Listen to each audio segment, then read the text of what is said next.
How you guys doing? Dave McRae here. I am a little under the weather. I've got my Ricolas. Ricola. Do you guys remember that ad? My Ricolas. I think I caught a bit of a cold from my flight back to Los Angeles last Saturday. It was that broke a part of my mouth. Well, better that than my tooth, right? What's funny is it was a whirlwind. Like, I was in Los Angeles and Hollywood about a month or so ago, as you guys know, doing some voiceover work and for the 40th anniversary convention, all that kind of jazz. And then I came home and then I had to go back for the Voice Arts Awards.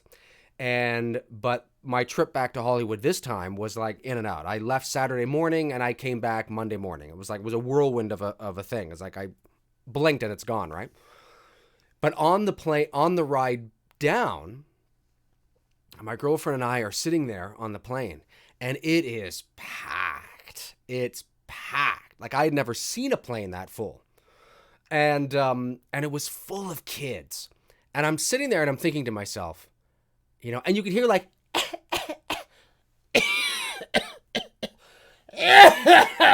like you could hear, all over the plane, right?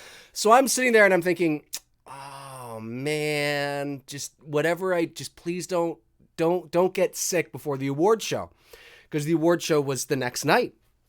And I'm like, the last thing I want is to get to Hollywood and get to the hotel and I'm in my bed and I'm like, I can't go. I just can't go. Right? Anyways, the very next morning after the award show, Monday morning, we're up at like 4 o'clock in the morning because we got to go to LAX to catch the plane back to Toronto. And I was so sore right in here. And I was like, something's starting. But I was very thankful that it didn't start the night before when I was at Warner Brothers. So anyway, thank goodness. So I've been sort of MIA this past week. I've been trying to post on my social media. If you guys don't follow me on my Facebook page and you want to kind of keep up to date with me there, the link is in the description as well. You can follow me on Twitter as well. So I've been trying to keep active there, but I haven't posted any videos because I'm trying to get this better, because I need this better, not only for you guys to do these videos, but for my voiceover work. I got voiceover work I have to do. So I've been trying to nurture this as best as I can. But I had a bit of time this evening. I don't want to stay on too long because I want to rest my vocal cords. But I thought I would jump on and see how you guys are doing, because I haven't talked to you guys since the award show, since I got back. Honey and lemon. That's right. Let me move over. Who said that here? No, I'm still 54. Yeah, I agree. Oh yeah, I agree. I got everything going on. White as a ghost. Yeah. Well, I'm kind of got a pale thing anyway happening. The funny thing is, I'm half British, and I think that's where the pale, comes from. But I actually tan really well. If I go out into the sun, I actually tan beautifully. I actually don't burn. I mean, I can burn. We all can burn.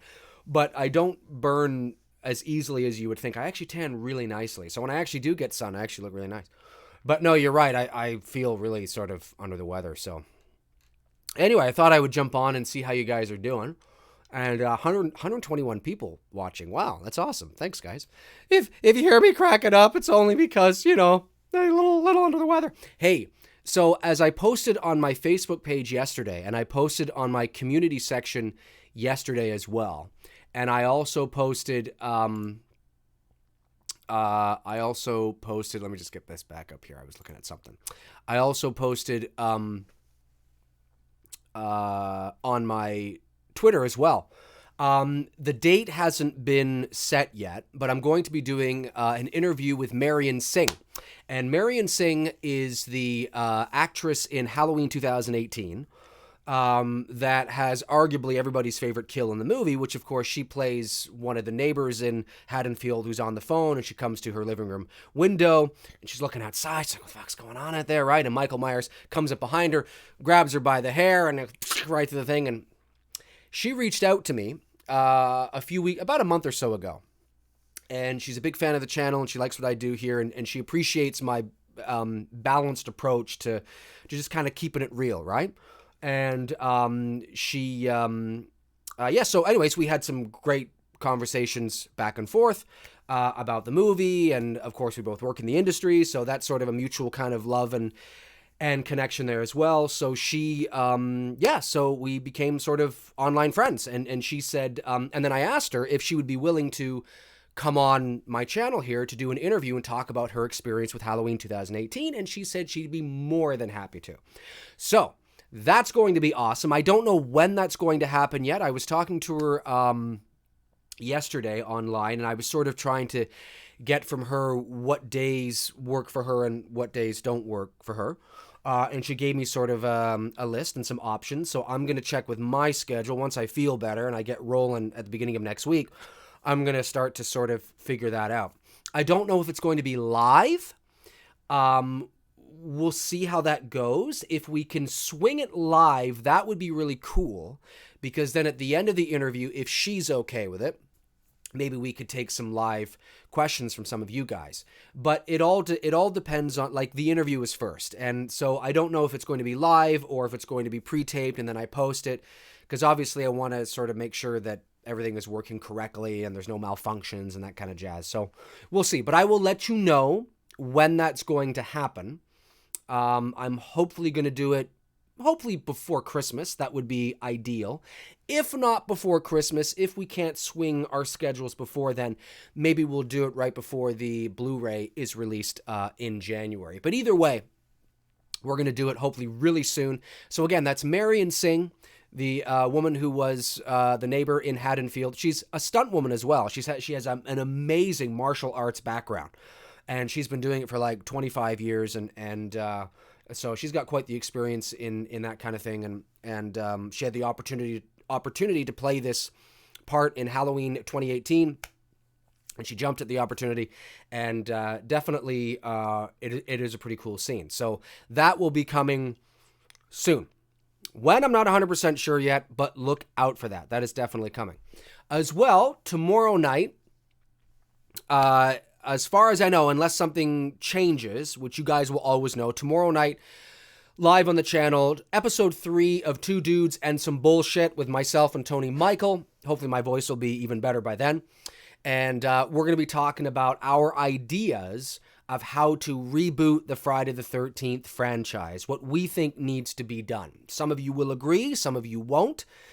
Some of you will be like, yeah, that's awesome. Some of you won't. That's just the nature of it, right? You can't please everybody. But we're gonna talk about that hopefully tomorrow night on this channel. Episode 3 of Two Dudes and Some Bullshit. Obviously, we couldn't do it last week because I was in Hollywood, so we're doing it tomorrow night, talking about our ideas of how to reboot Friday the 13th and what we think they should do that's going to give them the best probability of long-term success, because nobody makes these movies with the intention of just making one.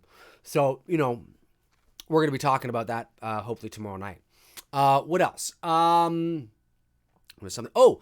Thank you to everybody who reached out to me on social media and congratulated me on my nomination for the Voice Arts Awards. For those of you that don't know, I did not win this year, but that's totally okay, totally fine, right? I figured it took Leonardo DiCaprio 5 times to get his Oscar, so I think I'm pretty good.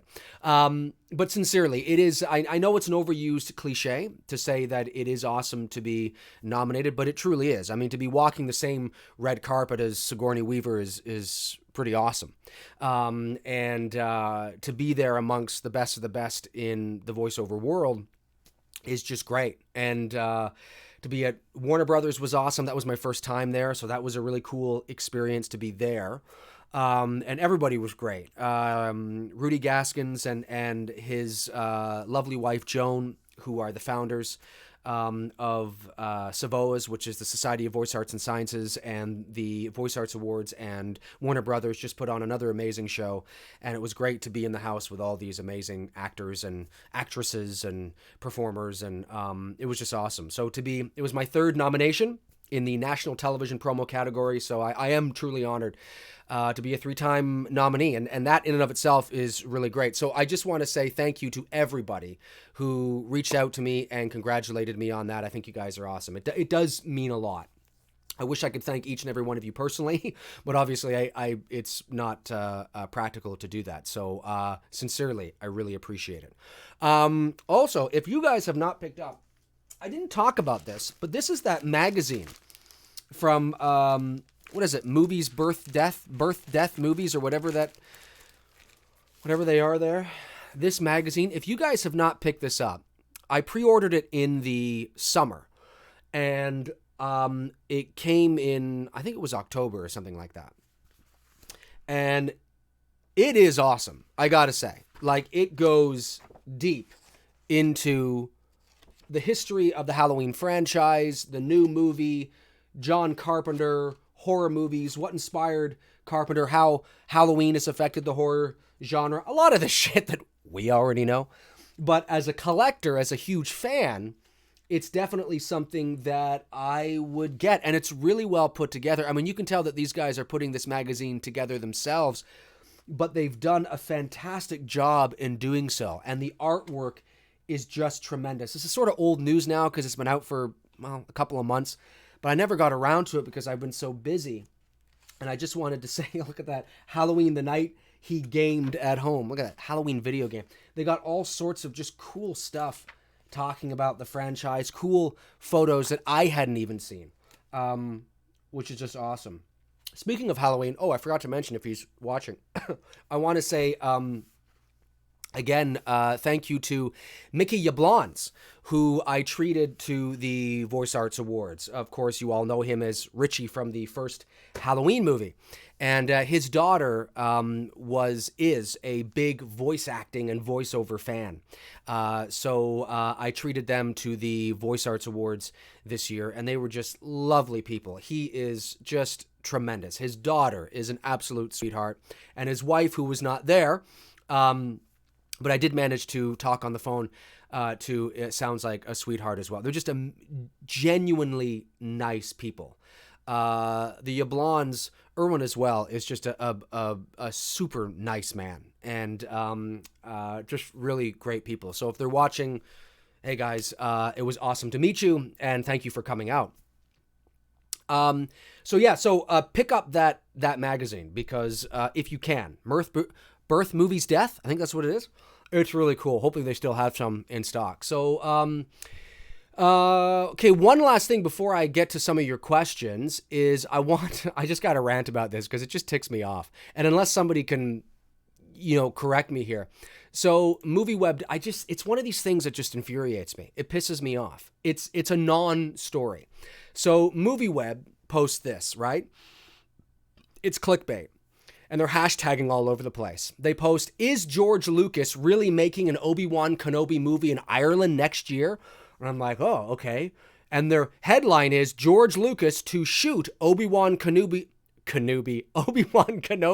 movie in Northern Ireland next year?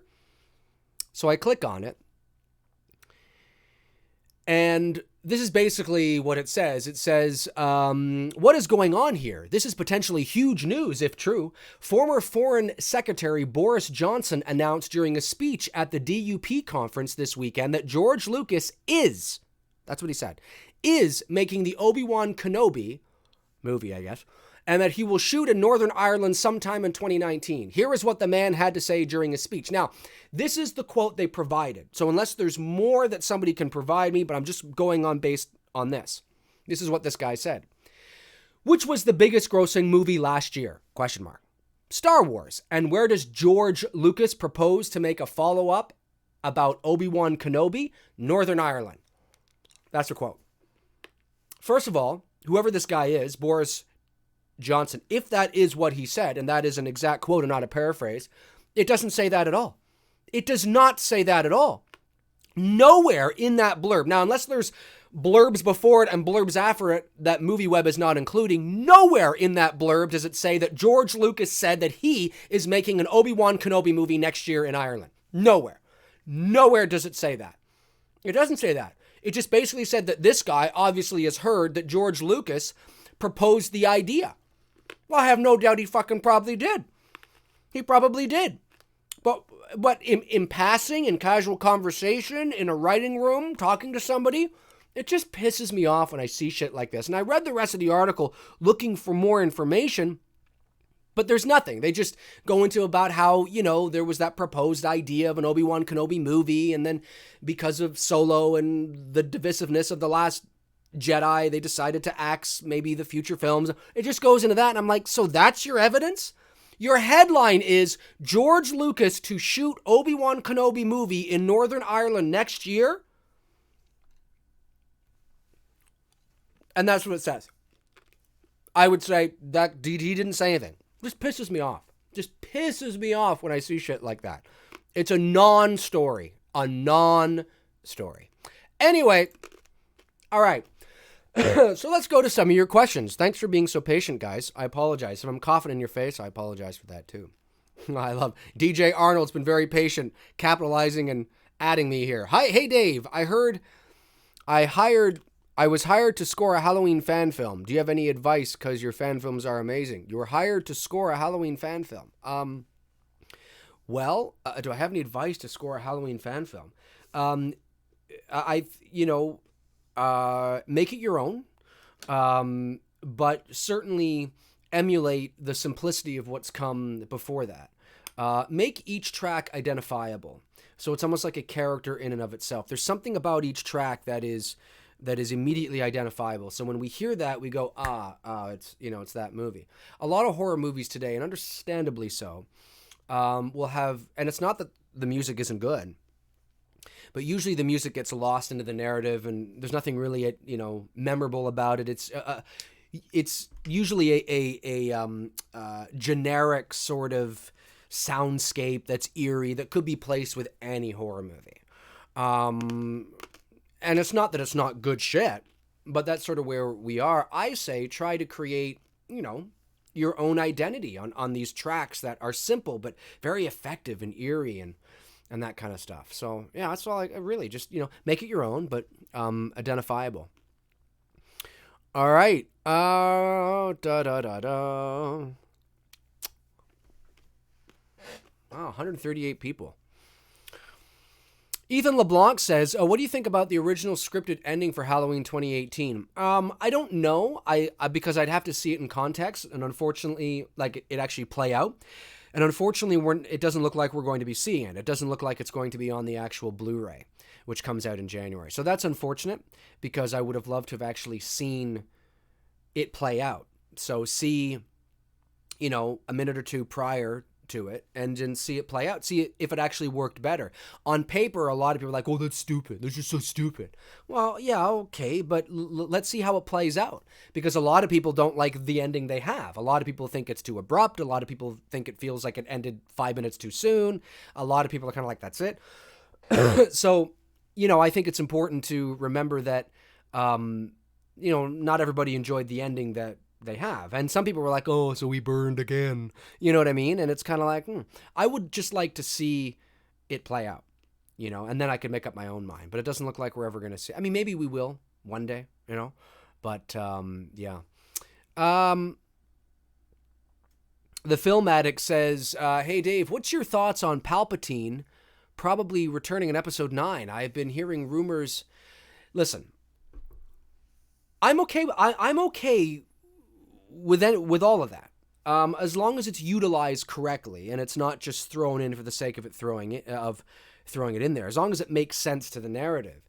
But I have confidence in J.J. Abrams. I firmly believe, and I believe this, despite what he would tell you publicly or say publicly, I have no doubt in my mind, or very little doubt in my mind, let's say, that J.J. Abrams did not in fact go home after seeing The Last Jedi, and privately, amongst his wife, or a couple of buddies he had over for dinner, one night, shooting the shit, having some beers, in the privacy of his own home, I have no doubt that he turned to them and said, I don't know what the fuck Rian Johnson did. I have no fucking idea. What the hell was that? He just tossed it. I don't get it. No doubt in my mind. Is he saying all the right things in front of the camera? Of course he is. And those of you that have said, yeah, but J.J. Abrams was an executive producer on The Last Jedi, so yes, But you guys have to understand that what an executive producer does in major motion pictures varies greatly. It's not like in television.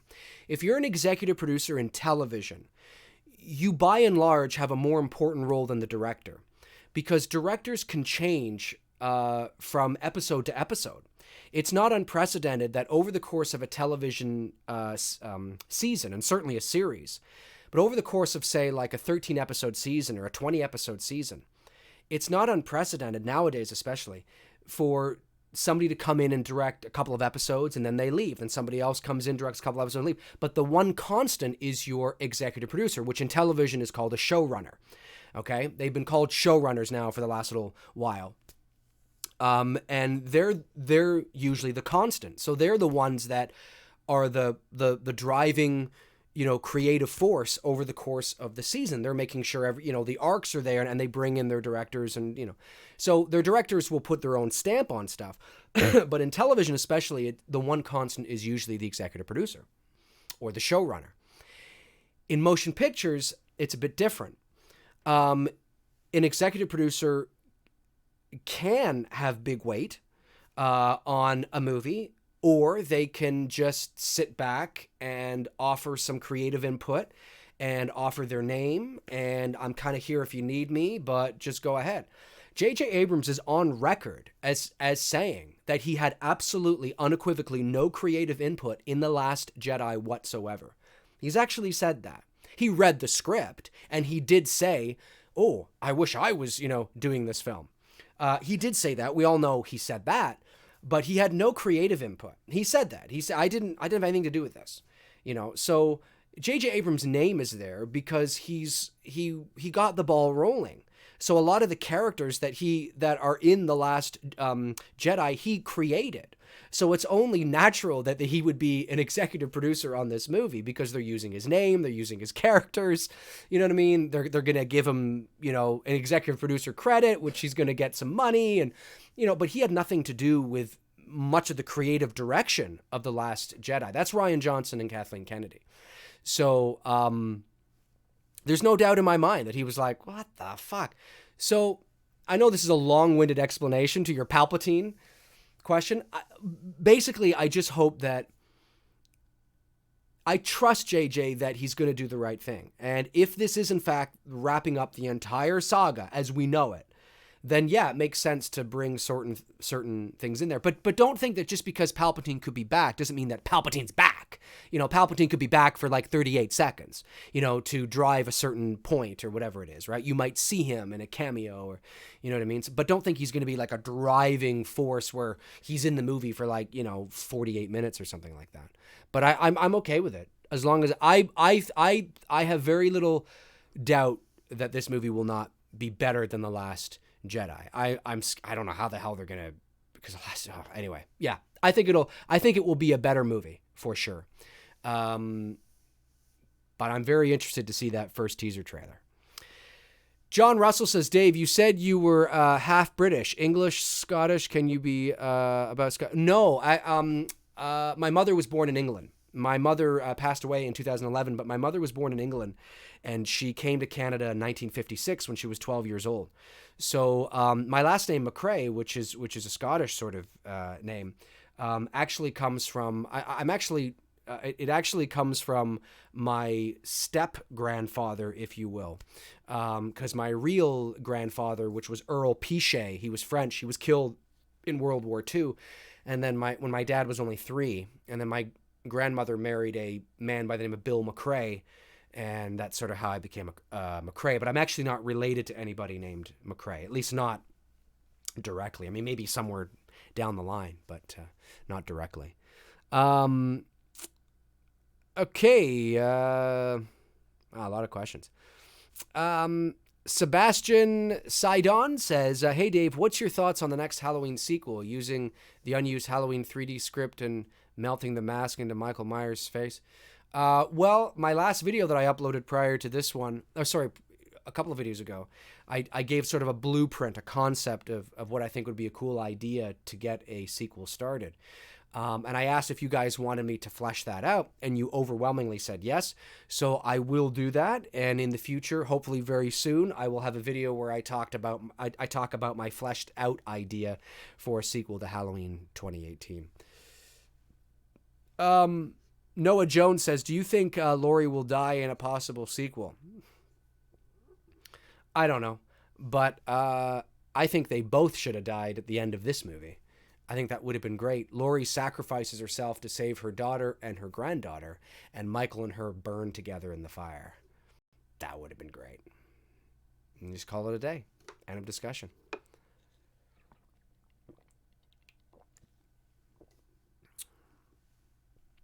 Okay. Oh. Oh, no. Oh, wait. There we go. We're back. We're back? Yeah, we're back. We're back. Oh.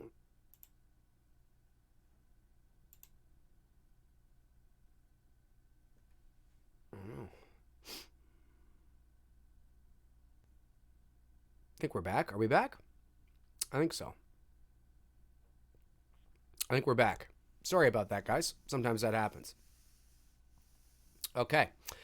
Mr. Scary says, what do you think of the proper Fright Night of a proper Fright Night reboot? I was never a Fright Night fan. I'm not big into vampires and shit like that. But sure, why not? Yeah, I don't know much about the series. I didn't see the remake. Was there a remake? Oh no, I'm thinking of 30 Days of Night. I think that's what I'm thinking of, with Josh Hartnett or something. Anyway, I saw the original when I was a kid. I used to love the cover art of the box with the face in the cloud over that. I used to love that. I used to love that as a kid. But I couldn't care less either way, really. Hansel Herrera says, Dave, your script idea would be so much better if instead Michael, it's his sister, we never heard of Michael Myers. Would be so much better if instead of Michael, it's his sister and we never heard of Michael Myers. You mean like his sister did the killing? I don't understand what you mean there. Sorry. Not quite sure what you mean. Dan Tastic says, do you think they should continue Ghostbusters as a live-action Netflix-style show related to the sequel? How would you do it? You know, first of all, I didn't mind the remake. When you look at it objectively and you look at it just as a movie, judging it as a movie objectively, it's actually really well put together. Look, the guy that directed the movie did Bridesmaids, did Spy. You know, he did that one that just came out this past summer with Anna Kendrick and Blake Lively. What the fuck's the name of it? Anyways, I saw it. I thought it was really good. He's a good filmmaker. Paul Feig is a good filmmaker. So when you look at Ghostbusters 2016, was it? When you look at that movie, it's a good movie. Like, I mean, when you look at it, it's good. It's well done. What drove people the wrong way is that, it's 4 women and there's probably this political thing and all that kind of stuff. And, but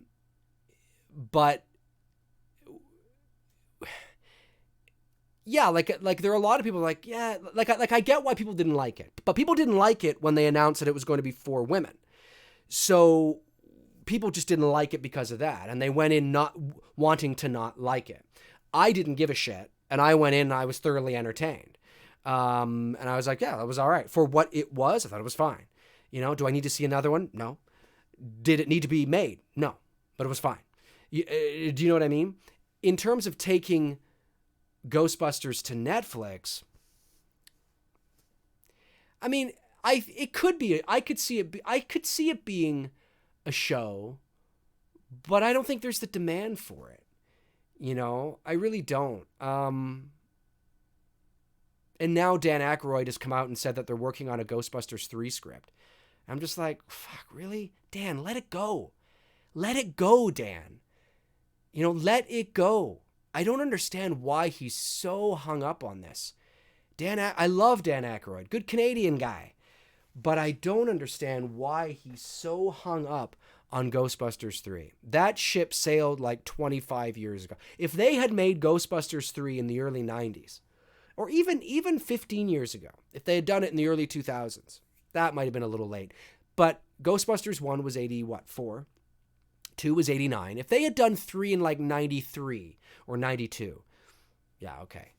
But yeah, it's too late. And a Netflix series, who cares? I mean, do we really want it? Who cares? I just say let it go. It's too late. And now with Harold Ramis gone too. Like if he had told me he was working on a Ghostbusters 3 script and Harold Ramis was still alive, I'd be like, okay, but what is it going to be? A bunch of 70-year-old guys? Like it's not realistic that four or five 70-year-old men would still be doing this job. That's not realistic. So what is it going to be? Them mentoring their children? Like it's stupid. Let it go, Dan. Let it go.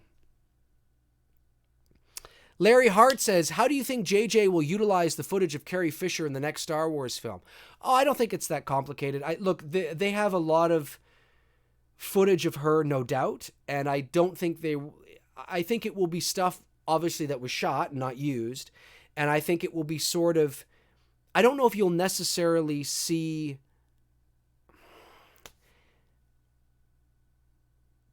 Yeah, I just think it will be stuff that is like, it's the current characters aren't necessarily in the same room with her, but maybe they're talking to her over like a hologram projection, or like they would have a lot of stuff from The Last Jedi and The Force Awakens that they could probably mix and match that they haven't used.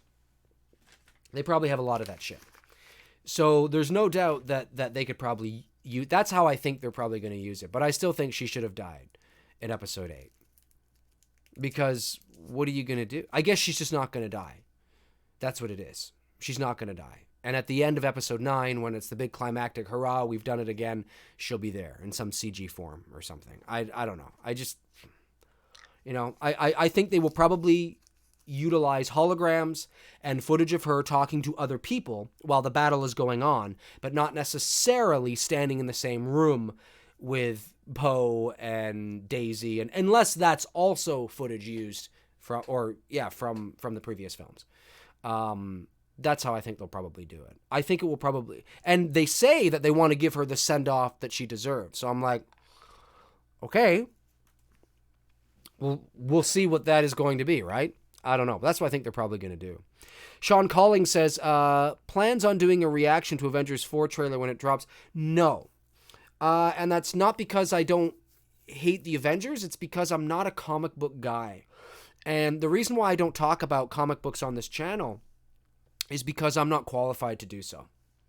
Now, I'm qualified to talk about what a shit show I think the DC universe is and what they did wrong and what I think they should have done right, because that you don't have to know anything about comic books to necessarily know how you should execute story arcs, okay, and understand at a basic level, well, these are your popular characters, you should probably execute these first, here's what you should do, and then introduce, you don't need to have a degree in superhero films, right, to know that.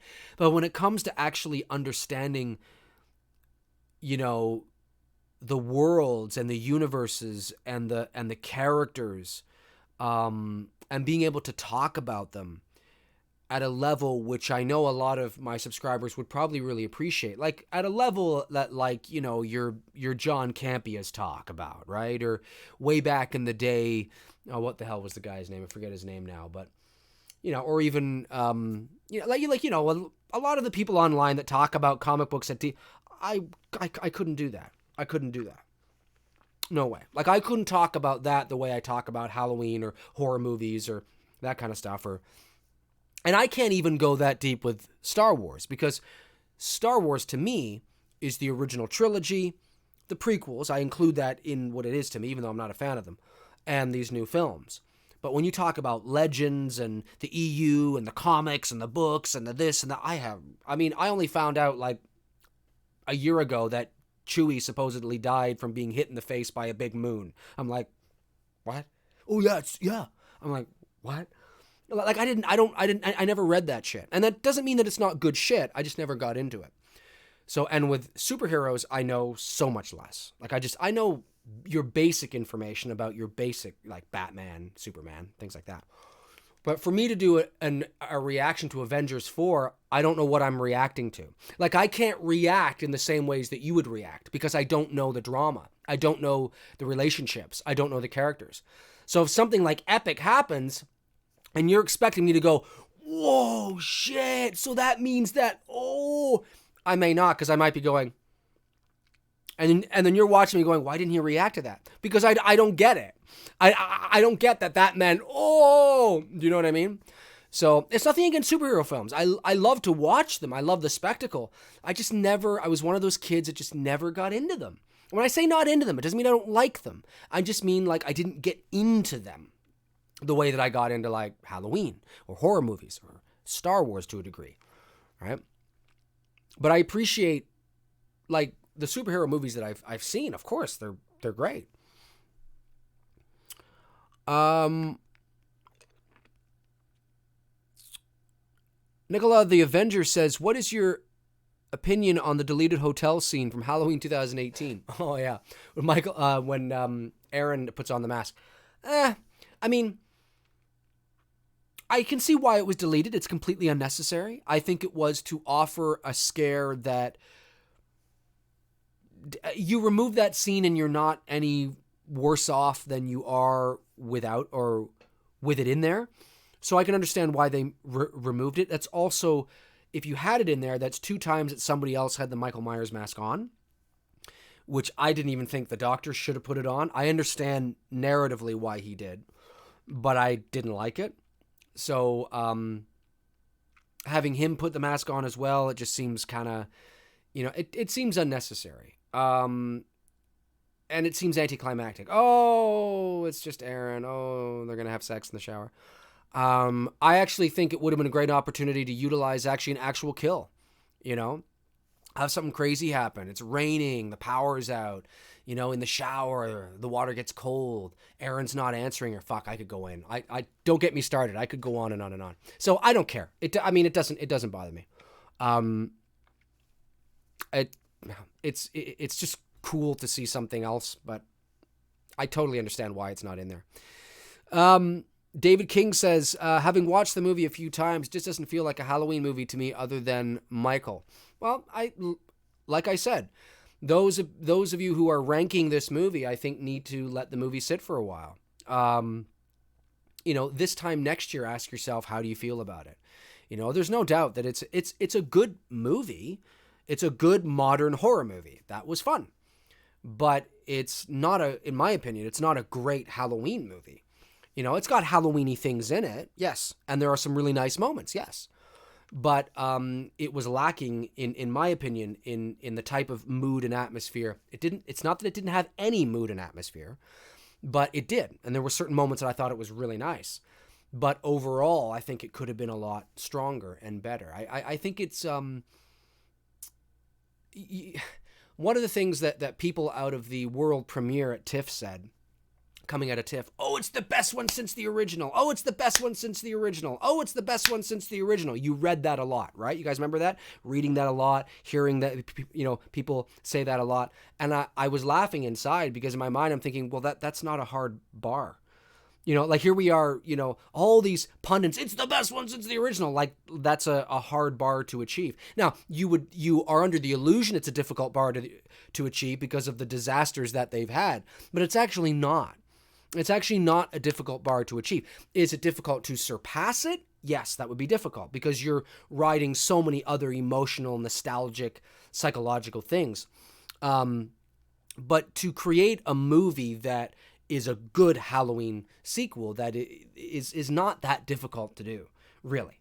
When you understand the lore and you understand the mythos and the mystique and that kind of stuff. So people saying that like it's like, oh my God, it's so great, it's the best one since the original. I just laughed. I thought, well, I should expect it would be, I would hope so, yeah.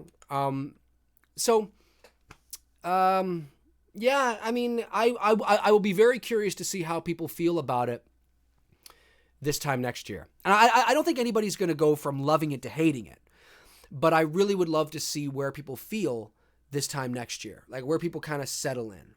Because for me, I still like Halloween 2 better, 1981. I still like the movie better. But there are things that I do like about this new movie, and there's things I don't like about Acid 1986. Ha ha ha. Laugh out loud. Anthony Wall says Blinky Productions also have a fan film about Jason. Yes, Blinky Productions. Yeah, they've been around for a while online. Just scrolling back here. Okay. Vinny Montagna. Will Freddy versus Jason 2 ever happen? I hope not. Sean Collings, I definitely see your point. Thanks for the response. Oh, no problem, Sean. Grant F says, Dave, do you like the film Candyman? I haven't seen it in a long time, like since it came out. So I can't remember. Protector Drone says, it just doesn't feel right. Well, then stop doing it. I'm messing with you. Frank S says, shower scene just adds to those two characters. Yeah, essentially. You know, we see now that they're actually lovers, right? You know, where it's assumed they probably are, but now it's kind of confirmed, and you know. But there's nothing in that scene that, you know, I couldn't care less. NMTZ10 says, Dave, should there be a return of the of Mr. Sandman song in new sequels? Sure. Yeah, I mean, I don't think that would... Sure. Entertainment Wizard says, glad the scene was cut out. Sucks that not including the original ending. Yeah, that is too bad. I don't know why they wouldn't include it. Other than... Well, no, I mean, I know why they don't want it to be out in... It's out in written form, obviously, because we've all read it. But they don't want it out there because they want this to be the definitive ending of the movie, and I understand that. I think it'll come out eventually, though.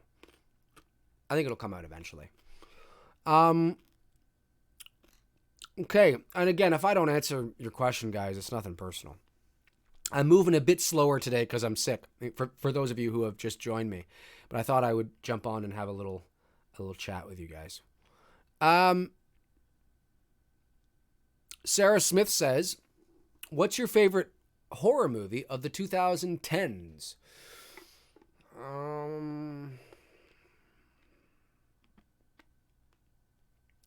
I don't know. You know, The Conjuring was really good. The first Conjuring, the first Insidious was really good. I liked Hereditary a lot. I thought that was pretty good. There's some good stuff out there. Yeah, you know, but yeah, horror is a funny thing, man. Scott Mariano. Sorry. That's it, right? Marano? I don't know why I'm butchering that name. Did you see Creed 2? No, not yet. I haven't seen Creed 2 yet. I'd like to see it. I got to see that, and I got to see Bohemian Rhapsody too. I really want to see that. Michael McAllister says A Quiet Place is pretty good. Yeah, I've yet to see A Quiet Place. I got to see that. Oh, Don't Breathe is good too. Yeah, that's right. Don't Breathe is a movie that doesn't need a sequel. But they're going to make a sequel. Do you like Get Out? Oh, yeah. Bayken says, do you like Get Out? I do like Get Out. But I had a love-hate relationship when I was watching it because I wasn't aware, and I speak only for me, I wasn't aware that before I started watching Get Out, that it had a very racial, political message in it. Not I shouldn't say message, but there was a racial undertone, clearly. I wasn't aware of that when I was watching it. So when I started watching it, and about 45 minutes into the movie, I was like, okay, this feels very preachy. You know, with the times that we're living in now and this kind of stuff. So it kind of threw me off a bit. But the movie is very well done, that it was able to get me back on board and watch it for what it was. And the movie is a very good movie. It's very well done. But I think I need to watch it again, knowing what I know now and just sort of letting it be, because it's no doubt it's a very good movie, but the undertones or overtones, I guess you could say, because it certainly wasn't subtle, threw me off a bit. I didn't realize it was going to be that kind of movie. So not there's anything wrong with that. I just didn't realize that. I didn't know what I was watching. I was like, okay, am I watching this kind of a movie, or if I'm watching this kind of movie? Like, I didn't know what I was going to expect here. Grant F says the new It was fantastic. Yeah, you know what? I got to be honest with you guys. This is not a very popular opinion. I liked It. Okay, I thought It, 2017, last year's It, was good. It was very good. But I didn't think it was as good as everybody else thought it was good. I thought it was good. It was good. I enjoyed it. We don't have a lot to compare to because obviously we only have the 1990 miniseries, which is a very different adaptation. You can't really compare the two. I liked it. I did. But I thought it could have been darker. And I think they could have gone darker. They could have even pushed the envelope even more. And I wasn't crazy on the CGI. And all the, Pennywise going, right at the camera. I wasn't a big fan of that. It had some really nice moments. And it was good. Very good at times. But I wasn't, having multiple orgasms over it like a lot of people. I just wasn't. And I watched it again about a month ago. Because I have it. And I popped it in. And I watched it. And I was like, yeah, it's fine. But I'm not... I don't know. There's something I'm not, it's got me, but there's something, I don't know. For some reason I got one leg out of the car and I don't know why. There's something missing for me. It's good. And at times it's very good. And I did like it. Genuinely. I did. But there's something that's, yeah. I just can't say, whoa, it was amazing. I can't go there. It Follows. Yeah, It Follows I liked It Follows too. It Follows was, there's some choices made in It Follows that I thought were logic choices that were unnecessary, that would have ended the movie quite quickly. But then again, this is a horror movie, and if everything was based around logic, horror movies would end in the first 5 minutes of the movie, because who the hell is running up the stairs when they should be running out the door? So, when you suppress that and you put that aside, you can kind of like it for what. But there were some really nice moments in It Follows. Very nice moments. Yeah. Great atmosphere. I agree. There were some really nice moments in that movie. Scrolling back here. Impromptu. How long have I been on here? I've been on for, I don't know. Oh, I know. Almost an hour. That's it. Almost an hour. Matthew Moody says, hey, Dave, hope you feel better. And are you excited for It too? I wouldn't say I'm excited for it. But I look forward to seeing the trailer. Yep. I was more excited for Creed 2 than I was It 2. Yeah, I don't know. We'll see.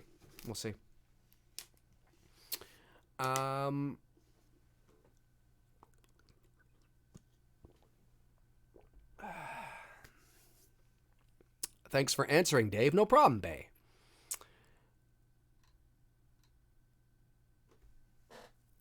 Brandon Walden. Hey, Dave. Thoughts on the Hellraiser franchise and if they should remake, reboot it? I've never been a Pinhead fan, so I don't care about the Hellraiser franchise. I think I saw the first Hellraiser back when it came out in the late 80s or whatever, and I haven't seen another one. I didn't get into Hellraiser. There's some things I didn't get into, like Leprechaun. I don't give a shit about Leprechaun. The new one that's coming out now, minus Warwick Davis. I don't care. And even if Warwick Davis was in it, I wouldn't care. So it has nothing to do with him. Nathan Oswald, have you seen Robert Englund in Phantom of the Opera? I have not, but I bet he does a great job. Acid 1986 says, Dave, what are your thoughts on Halloween movies being released on 4K now? Well, that's the way they're going to go. Everything's eventually going to be released on 4K, and then probably it'll move to 8K. My only concern is I have no issues with modern movies being released with modern technology, because that makes sense. I mean, to release Avengers on 4K, well, yeah, that makes sense. To release The Exorcist or Halloween on 4K, it's like, and that's not to say that the movies don't look good or would not look good. But I don't know if you guys have noticed, but when you watch some old movies that are using practical effects, when they've been Blu-rayatized, and you're buying a movie like The Thing or some old movie, but it's on Blu-ray, okay? So the picture quality was never meant to look that good. And whatever is the process, the transferring process that they go through, some of the practical effects in some of these movies, it strips them down so much that it removes the process that they've implemented in the original release of the movie to wipe out some of the wires or some of the strings or things like that. Comment and let me know if you guys have noticed that. And I can't think of a particular example, but there's some, there you go. You see what I'm saying? Right? So, and it kind of sucks.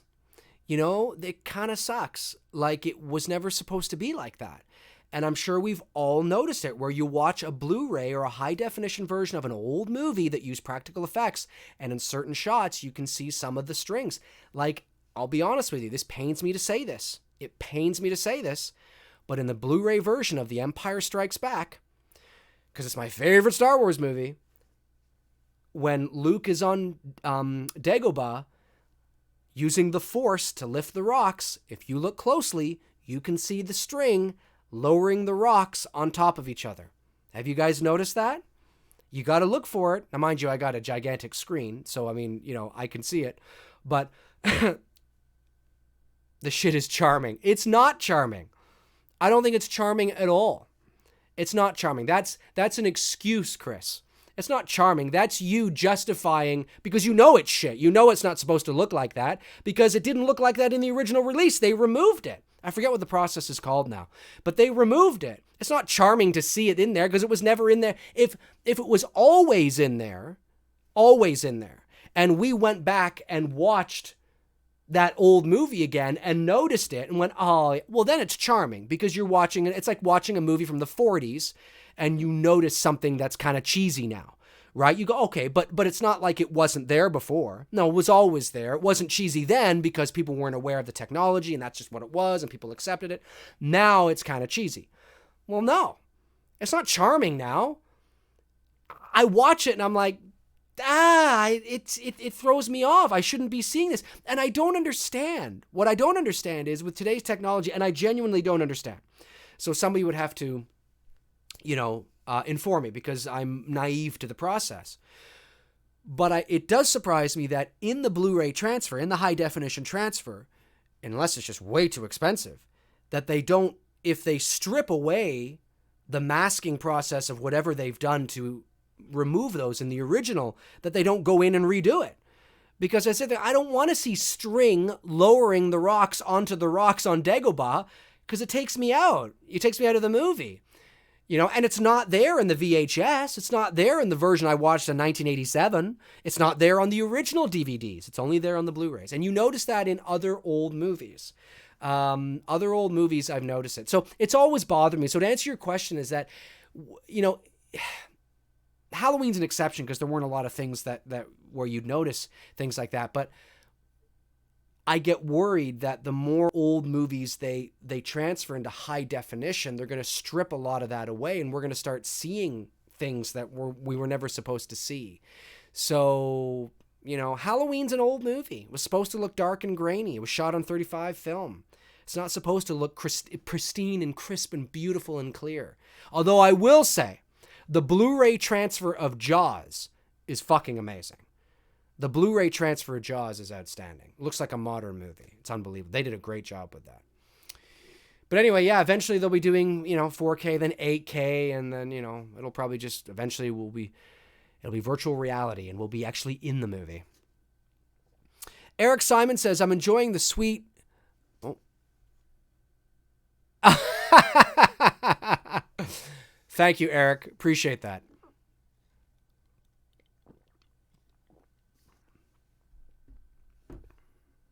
Does JJ give you hope for episode 9? Absolutely. A lot more hope than if Ryan was doing it, I'll tell you that. Titchwolf Farah says, Dave, what do you think of John Carpenter's Prince of Darkness? I haven't seen that movie in a long time, but I don't remember either way. I'm sort of ambivalent to it. I'm not sure. I have to watch it again. One movie I do like of his is In the Mouth of I like his In the Mouth of Madness, which was shot up here. And I also like his Village of the Damned, too. I like that one. Walt McAlexander, do you like Halloween 4 or Halloween 2018 better, and why? Oh, I don't know. Ask me again in the future. I'm not sure. Depends on the day right now. The J Hook Master says, have you seen any National Lampoon's films, Dave? Oh, well, the ones really I've only seen are the vacation films, because I love the vacation movies. I'm not a big fan of European Vacation, but I definitely love the original. And I love Christmas. And I don't mind Vegas. Vegas isn't bad. I mean, Vegas is kind of, but definitely the original and Christmas are funny as hell. So, but there's other Lampoons as well. Loaded Weapon. Do you guys remember that with, I'm going off again.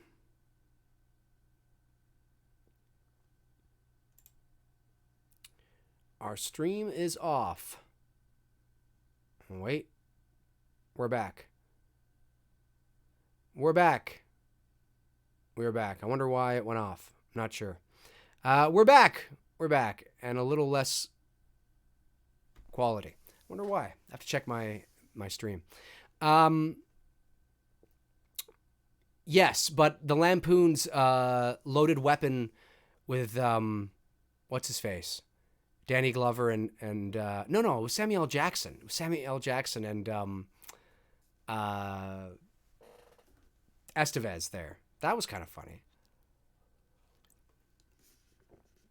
Isaiah Stiles says, how was your Thanksgiving? Well, here in Canada, we actually don't celebrate Thanksgiving the same time you guys do. We celebrate it actually I think it's the first or second Monday in October.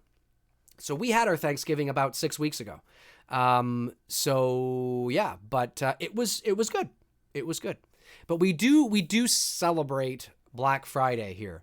So, but I didn't go out because I've been sick all week trying to get better because I got some voice work I have to do for Monday. So I'm trying to get better.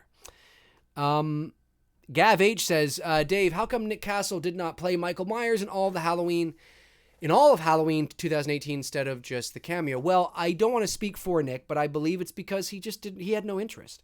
And David Gordon Green and company they wanted a bigger guy, a guy who maybe was in a bit better shape. And, but for nostalgic reasons, Nick Castle said, sure, I'll do a cameo. And I really don't think he had any interest on playing the role to that degree again. That's what I think it was.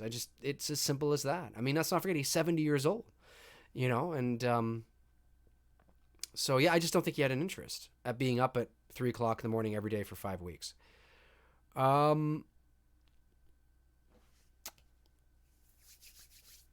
right. Who do we have? Movie Chat and More. Do you like Wrong Turn? I haven't seen that in a long time. Yes, I think I didn't. I don't. I know the movie, but I'm trying to think. Did I like it? I can't remember. I gotta watch that again.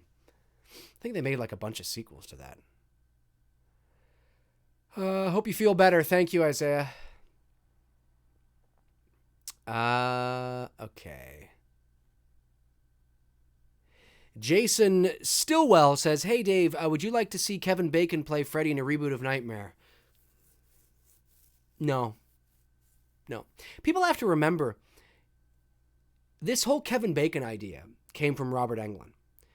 And although it's a good idea, in terms of, when I mean it's a good idea, it's like, yeah, I could see that. People forget that Kevin Bacon himself is 60. Okay? When Robert Englund first donned the glove and the fedora, he was about 37, 36, somewhere around there. I think they're going to want to go younger. Okay? So, although could we see Kevin Bacon as Freddy Krueger, just on paper, sure, but he's 60. Not saying he doesn't look good, but he's 60. So, you got to keep that in mind. I think you should go younger, and I think it should be somebody we've never heard of. Somebody now when I say an unknown, I don't mean somebody who's a poor actor. I just mean known generally to the pop culture.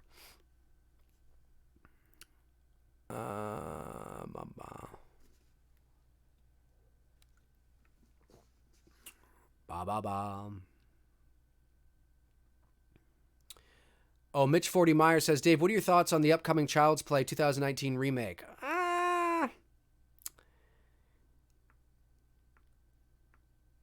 I don't know. I mean, I saw the poster, the Buddy Doll thing. Just always remember, guys, too, that just because I won't necessarily do a video on it or mention it doesn't mean that I'm not aware of it and have seen it. I saw it. I saw the poster, the Buddy Doll, Buddi. I don't know. I mean, it feels kind of awkward and weird that it's separate from, the other thing. And I don't know. We'll see a trailer. I guess I have to see a trailer on how that's going to work, and whether or not it'll be interesting. The Child's Play remake doesn't have to knock anybody's socks off. The Child's Play remake, there's so much low expectations going in. Nobody really cares about it, really. Generally.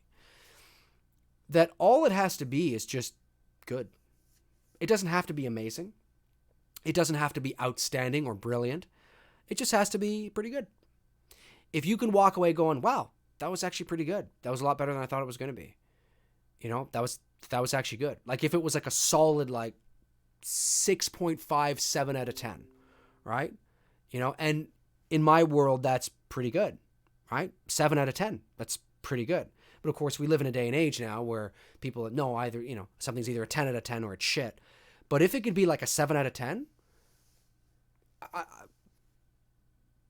that's interesting. They may have something there. But I think most people are expecting to walk in and it be like a 2 out of 10 or a 3 out of 10. So I don't know. I'm interested. Oh, yeah. Grant F says, did you see the new Lion King trailer? I did. It looks spectacular. It looks beautiful.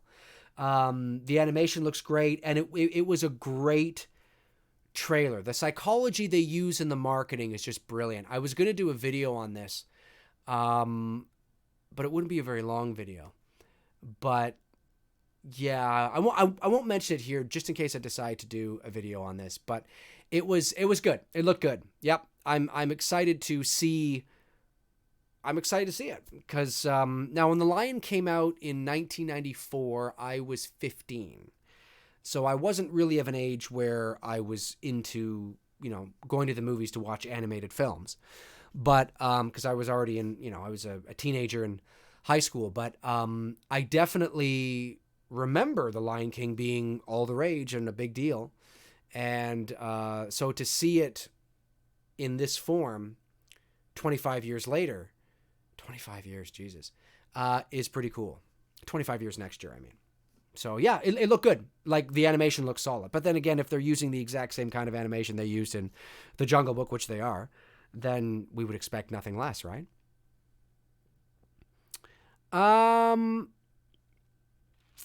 Okay, just trying to see.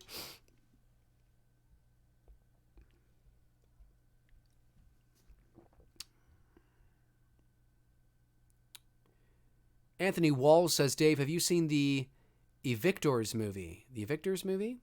No, I haven't. I've never heard of it.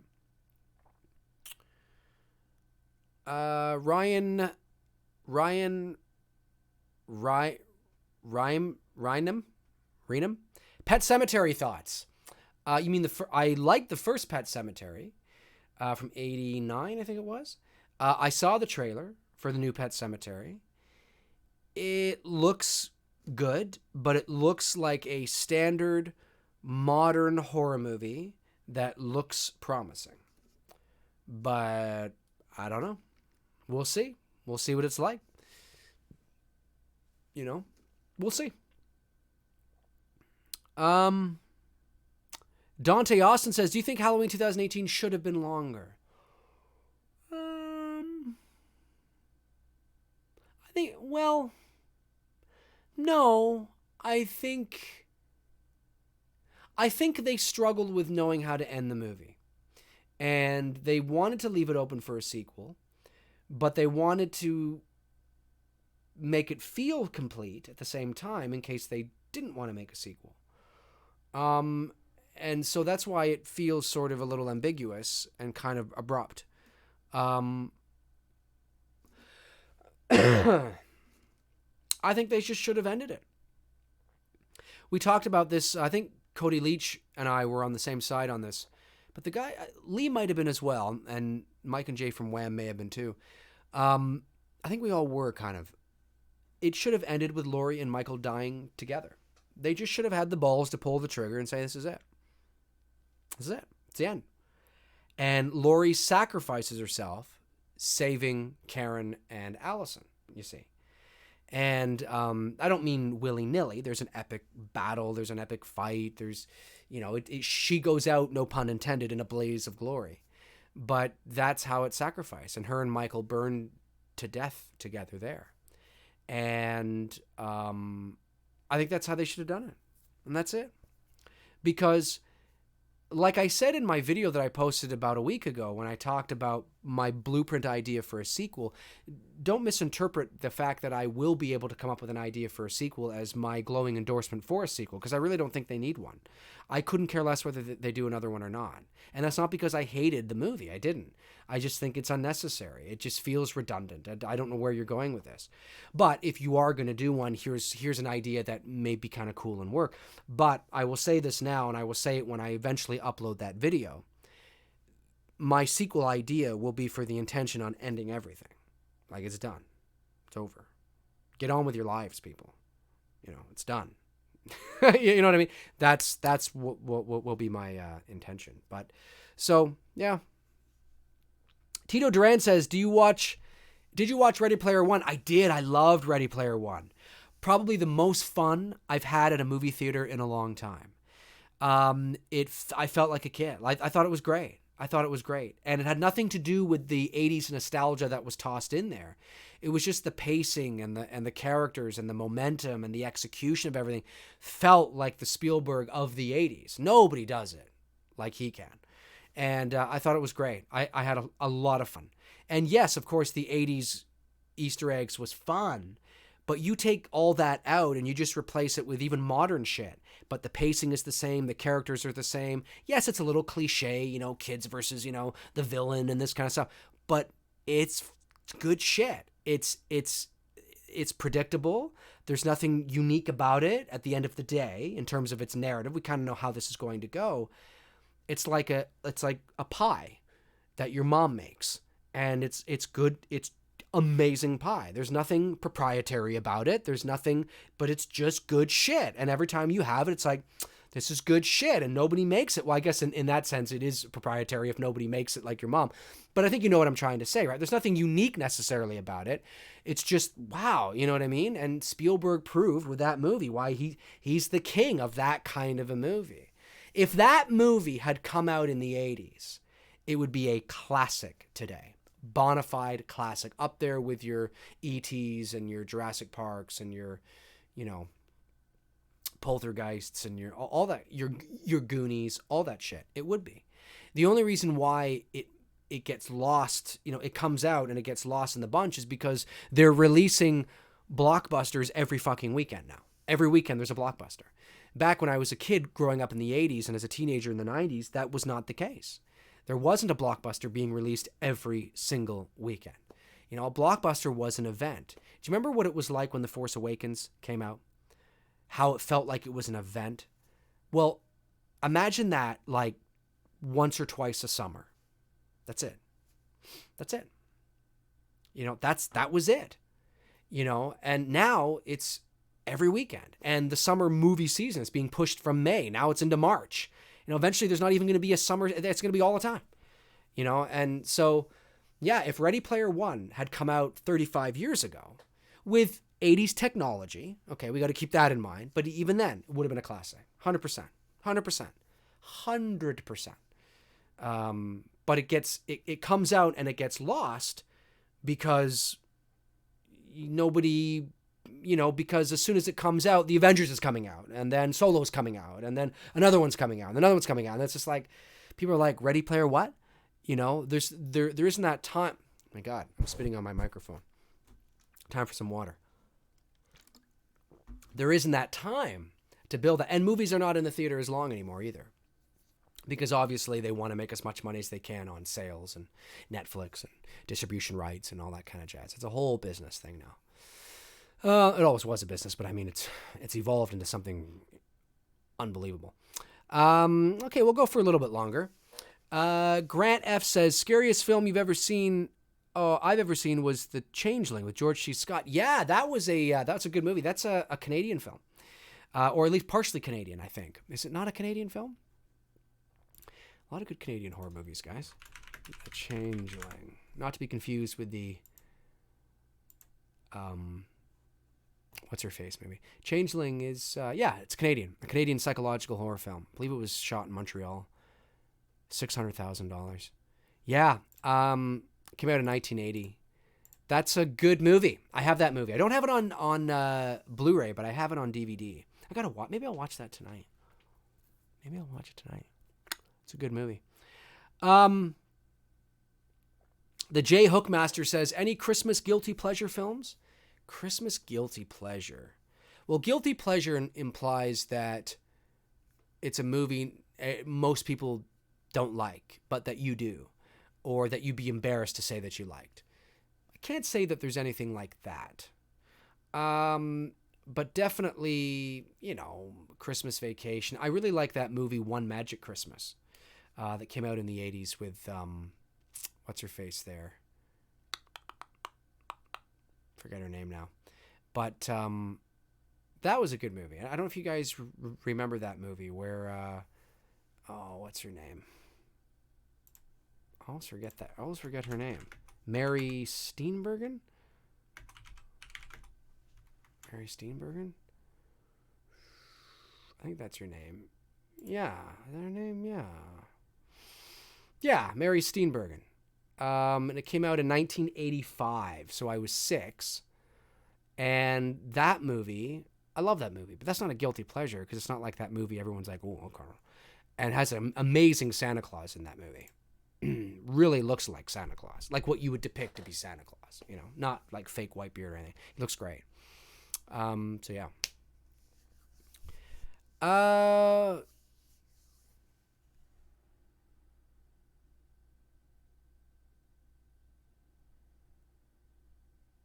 Thoughts on Spider-Man Far From Home?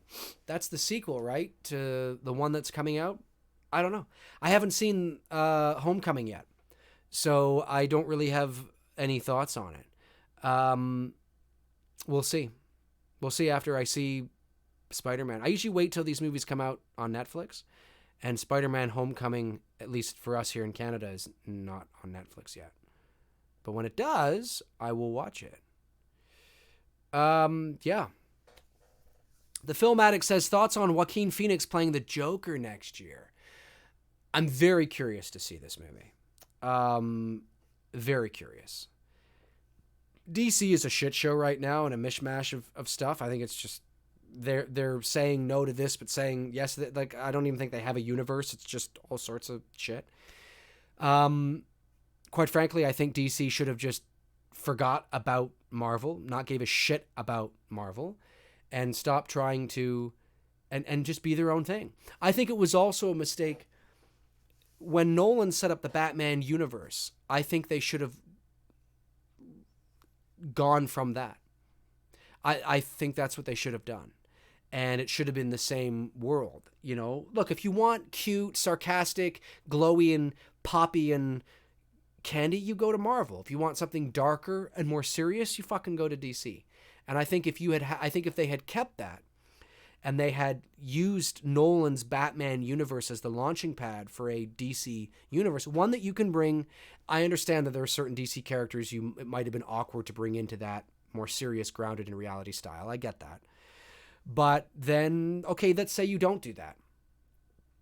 They made a mistake by even the sequence of events. They made a mistake. We should be getting a Justice League like now, okay, or next year or the year after. Like, we shouldn't even have a Justice League yet. 2013 should have been Man of Steel. 2015 should have been Man of Steel 2. Then in 2016, maybe you're Batman. Then in 2017, then you're Batman v Superman. But then maybe somewhere in there is your Wonder Woman as well. Wonder Woman does not appear in Batman v Superman. That is purely a Batman v Superman movie. And then you bring in your Aquaman. And then you bring in your, this. And then, your Flash movie. We shouldn't have gotten build your universe. Allow your audience to become emotionally attached to the characters. Right? That's not what they did. We got Man of Steel, Batman v Superman, Wonder Woman, then Justice League? What the hell was that? That doesn't make any sense. We had no Flash movie. We had no Cyborg movie. Not that you needed a Cyborg movie, but I think you know what I'm talking about. So it's really important that you nurture your audience. It was a big mistake. They felt like they had to rush. Unbelievable why they felt like they had to compete with Marvel. You build it and they will come. Build it and they will come. At this moment in time in 2018, we should just be getting to Batman v Superman and maybe a Flash movie. I mean, maybe there's been a Man of Steel and a Man of Steel 2 and a Batman film and maybe a Wonder Woman movie, but we should just be getting to the others right now with Justice League in 2020 or something like that. Do you know what I mean? So now there's this emotional attachment that you've built over 7 or 8 years, like they did with the Marvel Universe. Do you know what I mean? That's what they should have done. And they didn't do that. So, and now they're scrambling. So now they have Wonder Woman 1984 coming out, which is part of this cinematic universe.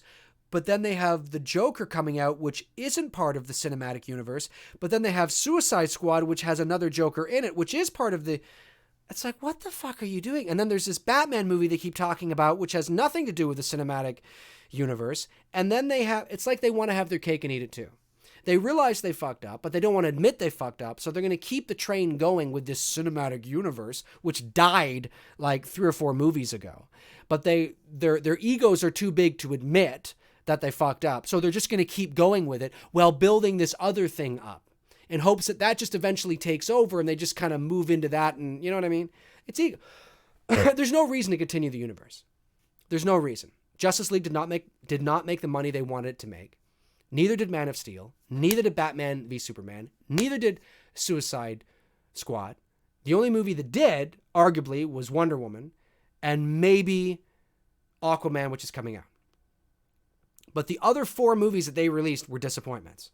They made money, but they were box office disappointments. Even the first Man of Steel. And I like Cavill as Superman, but there's no interest to do a Superman, film right now. So it just feels so like a big pile of crap, of donkey shit. That's what it feels like. So, I don't know. Dahlia, I think, am I saying that right? Olivis says, hey Dave, what is your favorite, who's your favorite superhero? I think my favorite superhero would have to be Superman. I gotta go classic. Love Superman. Tito Duran says, Godzilla versus King Kong. Who are you going for? Godzilla for the win. I'm going for Godzilla. Gotta go for Godzilla. I've been a Godzilla fan since I was a child, so I'm definitely going for Godzilla. I have this feeling they're going to make it ambiguous.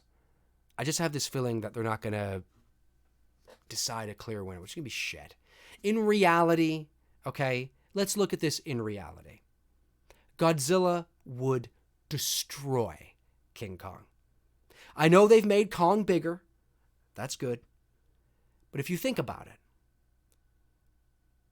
Godzilla is radioactive. He's nuclear. He has atomic breath. In reality, as soon as King Kong stepped up to Godzilla, Godzilla would be like, okay. Excuse me. and that'd be it. That'd be it. Obviously, I'm sure the writers are aware of that, and they have written some sort of thing around it. Like maybe something happens to Godzilla. Maybe Godzilla has his own form of kryptonite that disables his atomic breath for a period of time and allows, King Kong to actually fight him or something like that. Like maybe Godzilla gets injured or something, or he eats a plant that temporarily turns off which would just be so fucking stupid. And then that way you're just basically saying, yeah, we acknowledge that King Kong's no match. It's like, yeah.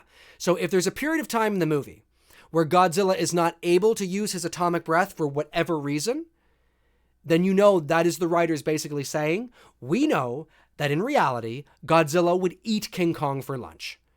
But we have to, make it fair. And it's like, I don't want to watch that movie then.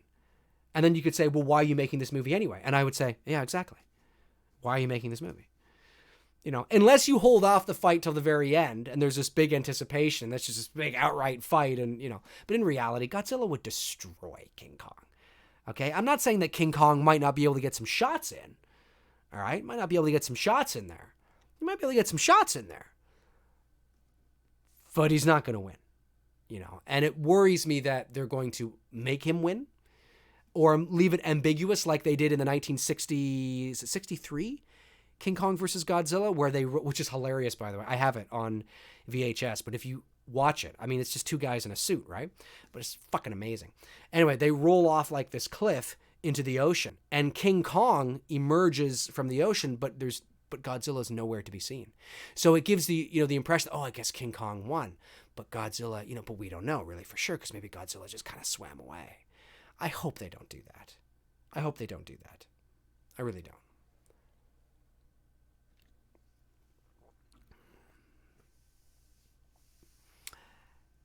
Hemstill54 says, I have a Dave Mad Dog McRae t-shirt. I'm his biggest fan.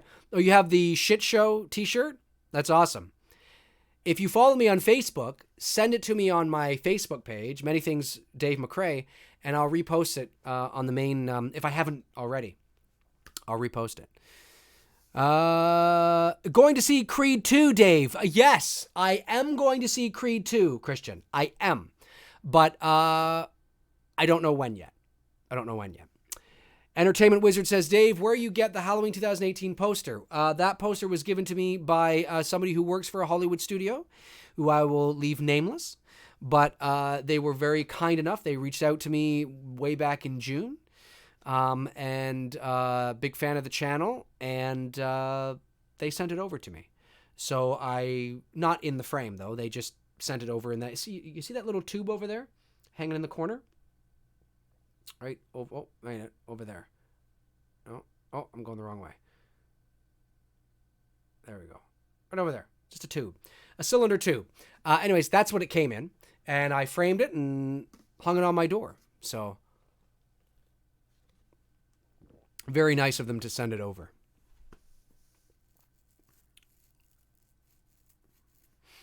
Janet Hay, the series, not, what about Mission Impossible? The series. I like the Mission Impossible series, and they're very entertaining, and they do get better, it seems like, with every movie. And for the most part, we have J.J. Abrams to thank for that, because he got the series back on track in 2006 with Mission Impossible 3, which was his directorial debut in terms of feature, like a major feature film. That was his first major feature that he directed, I believe, was Mission Impossible 3, which got the series back on track and breathed new life into it.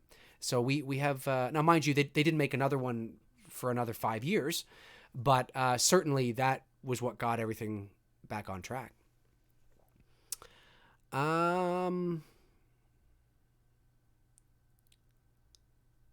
Sorry, I'm just scrolling back. And again, as usual, you guys know if I don't answer your question, it's nothing personal. I'm not going to be too much longer here because I can already feel my voice kind of getting a little rough because I am a little under the weather. Is Godzilla a female or male? I think he's male. Yeah, he's male. Darren S. Evening, Dave. Good evening, Darren. Or good morning, where you are. Oh, man.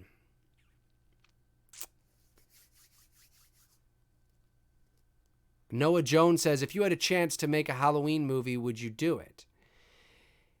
I assume you mean if Blumhouse came to me and said, we want you to make a Halloween movie. I would say, yes, okay. I would say, all right. But I would not be afraid to ask. I would say this. I would. I would say, okay, but can I have creative input? Because I want creative input. I want to feel, I don't want to make a movie that I'm not, because I feel so passionately about Halloween and what I think works and what doesn't. I would feel like I was doing a disservice to myself and to the fans if I made just a run-of-the-mill movie that they wanted me to make. And I sincerely mean that. So I would say, yeah, I'd love to, but can I have creative input? Can I be in the writer's room and, whatever the case is. So Jake V says, hey, Dave, how was the awards? Oh, it was good.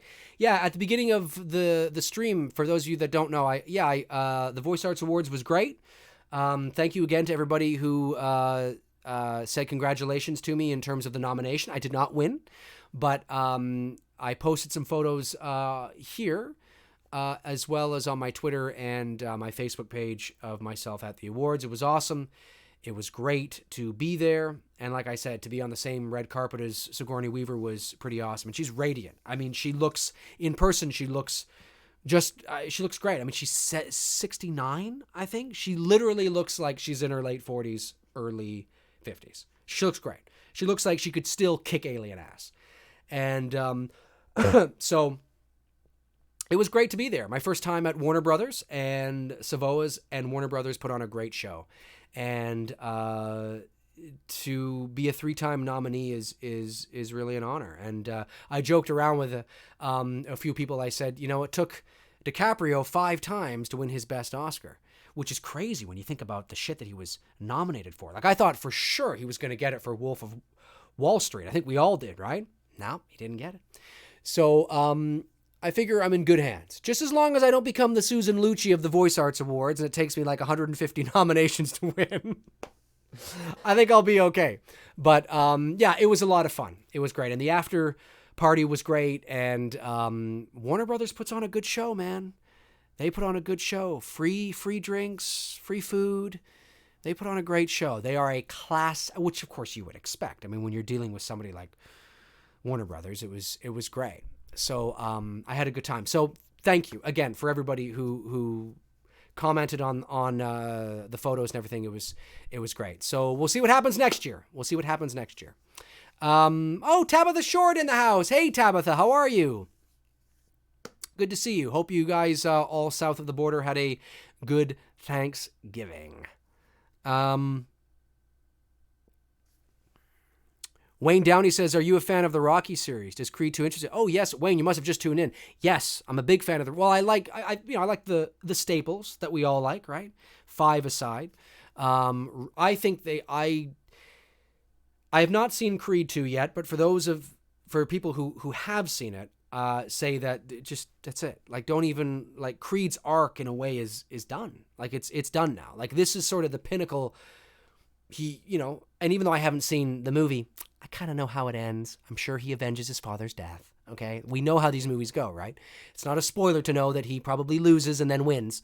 That's just the formula of these movies. So, but that's kind of it. Like, it's kind of his arc. So, yeah, I don't know.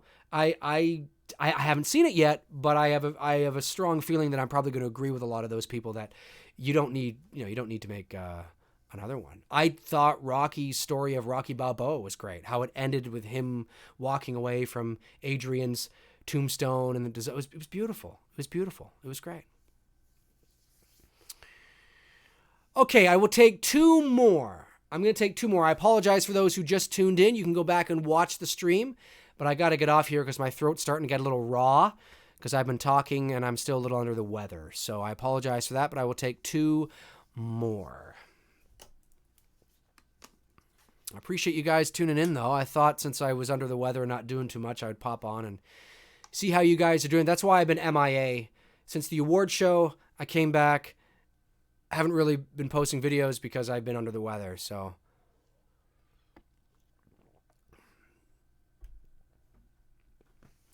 Julio sorry. I love it. Dave, do you like burgers or hot dogs? Ooh.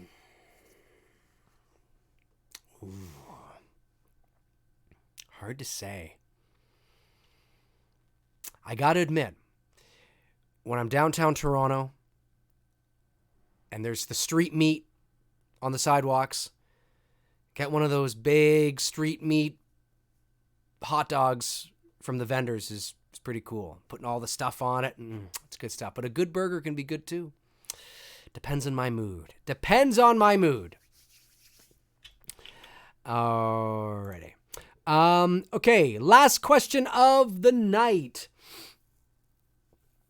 Okay, we'll do this one. The real James Grimm says, what's your next fan film you want to make?